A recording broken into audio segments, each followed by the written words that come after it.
प्रेम जयगुरु. जयगुरु. आज आपल्यासोबत एक ज्येष्ठ लहान भक्त आहेत, मेंद्रे काकू आहे, मूळचे आर्वीचे आहे.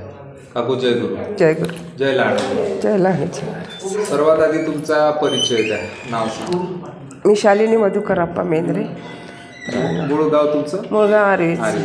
तुम्ही बाबांचं दर्शन घेतलेलं आहे? हो, म्हणजे ते खूप लहानपणी घेतलेलं आहे. अच्छा, लहानपणी. माझं लग्न झालं त्यावेळेस बाबा म्हणजे समाधीस्थ झाले होते. अच्छा. 71 बाबा गेले, 72 माझं लग्न झालं. तर तुमच्या जीवन प्रवासात समर्थ लहानजी बाबांचे आलेले अनुभव सांगा. अनुभव म्हणजे आता काय आहे, त्यांची कृपाच आहे आपल्यावर सगळे. असं म्हणजे माझे म्हणजे मिस्टर जे होते होते ना, ते परम म्हणजे सेवेकरी होते. इथले भक्त म्हणता नाही येत, पण सेवेकरी होते आणि ते सेवा द्यायची. जेवढी म्हणजे होईल, शक्य होईल तेवढं फुल नाही फुलाची पाकळी सेवा द्यायची. आणि ही परंपरा आमच्याकडे म्हणजे माझ्या सासऱ्यांपासून आलेली आहे. माझे सासरे पण दर सोमवारी येऊन महाराजांना डबा वगैरे घेऊन यायचे. त्यानंतर मग माझ्या मिस्टरांनी म्हणजे जेवढी होईल तेवढी, आणि त्यानंतर आता त्यांनी आम्हाला ही दिली आहे धरोहर. तर जेवढं शक्य होईल महाराज जशी स्फूर्ती देईल तसं करायचं. तर तुम्ही मध्यंतरी इथे बघा एक ज्ञानेश्वरी पारायण सप्ताह ठेवला. हो. तर त्याची प्रेरणा कशी झाली बा तुम्हाला, हे सांगा. त्याची प्रेरणा अशी झाली की माझ्या म्हणजे मिस्टरांचं स्वर्गवासी झाले ते. 22 जुलैला म्हणजे 23मध्ये. तर त्यांच्या वर्षश्राद्धानिमित्त म्हणजे कारण ते महाराजांशिवाय बाकी कुठेच म्हणजे नव्हतेच. तर महाराजांच्या दरबारातच आपण त्यांचा स्मृतिप्रीत्यर्थ करावं. पारायण सोहळा आणि अन्नदान असा एक संकल्प होता. आणि जे झालं ते वस्त्रदान वगैरे सेवेकरांना जेवढं झालं तेवढं म्हणजे मग ते त्या निमित्ताने म्हणजे महाराजांनी प्रेरणा दिली त्याबरोबर केलं ते तसं.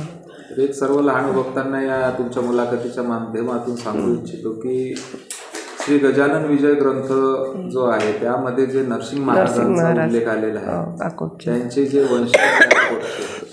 वसंत महाराज नहाटे महाराज, त्यांच्या हस्तेच तुम्ही इथे ज्ञानेश्वरी पारायण केलं. तोही एक योगायोग. गजानन महाराजांनी एक प्रेरणा दिली, म्हणाली की लहानोजी बाबाच्या दरबारात तू यांचं कर.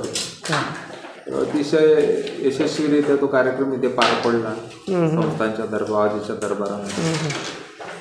तर त्या कार्यक्रमाकरता तुम्ही आवर्जून उपस्थित होते? हो, तेवढे 7 दिवस. आणि लेडीज पण यायचे, जेंट्स यायचे, काही म्हणजे 20-25 लोक यायचे रोजपर्यंत इथे ऐकण्यासाठी म्हणजे करण्यासाठी.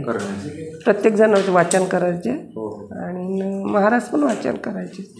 7 दिवसानंतर मग म्हणजे समाप्ती वगैरे झाली, सगळी व्यवस्थित छान पार पडला बाबाजीच्या कृपेने. तुमचा हेतू शुद्ध होता, इकडे तिकडे करण्यापेक्षा आपल्या घरात बाबाजीची सेवा आहे. आणि हे होते ना वैशिष्ट्य बाबा, तर त्यांनी म्हणजे असं पडद्याच्या आड राहून महाराजांची काम केलं. म्हणजे प्रकाश ज्योतात नाही आले, कधीच नाही समोर आले ते. त्यांचं म्हणजे जे काय असं शेतीचं कुटार महाराजांना म्हणजे इथून द्यायचं. ज्यावेळेस ते शेतकरी म्हणजे शेती स्वतः करायचे. आणि आपलं रोज आता हे महाराजांचं अन्नदान सप्त्याचं, त्या दिवशी 1 दिवस आधी येऊन ते रात्रभर दिवसभर सेवा द्यायचे. स्वयंपाक होईपर्यंत तिथे उपस्थित राहायचे. सगळ्यांचे जेवणं बिवणं सगळे व्यवस्थित पार पडल्यानंतर मग ते स्वतः प्रसाद घेऊन घरी यायचे. आणि माझ्या ज्या नणंदबाई आहेत मोठ्या, त्यांचा संकल्प होता म्हणजे आज 50 वर्षापूर्वीचा, की त्यांनी वैकुंठराव देशमुख इथे टाकरखेडला राहायचे. तर त्यांच्याकडून खटला विकत घेतला होता. आता हे सांगायचं की नाही सांगायचं म्हणजे सांगू शकतो ना. तर त्याच वेळेस त्यांनी इथे एक 6 एकराचं पडीत होतं. म्हणजे बाबाजींना मग ते तोंडीच समर्पित केलं की हे महाराजांच्या जनावरांसाठी चाऱ्यासाठी ते देऊन दिलं. म्हणजे वापरण्यात यावं, तोंडी दिलं असं. म्हणजे त्याचं काही लिखापडी नाही, काही नाही. बरेचदा म्हणजे आपले हे होते ना दाजी, म्हणजे भगवंतरावजी, त्यांनी म्हटलं की करून घ्या तुम्ही आमच्या संस्थांच्या नावाने वगैरे. तर त्या पुण्याला राहत होत्या ना, तर त्याच्यामुळे मग ते राहून गेलं. मग त्या गेल्या, स्वर्गवासी झाल्या. तर मी एकदा मग बाळासाहेब आणि अशोकराव घरी येऊन त्यांनी सांगितले की असं तुमचं शेत आहे, तर तुम्ही आता ते संस्थांच्या नावाने करून घ्या म्हणून.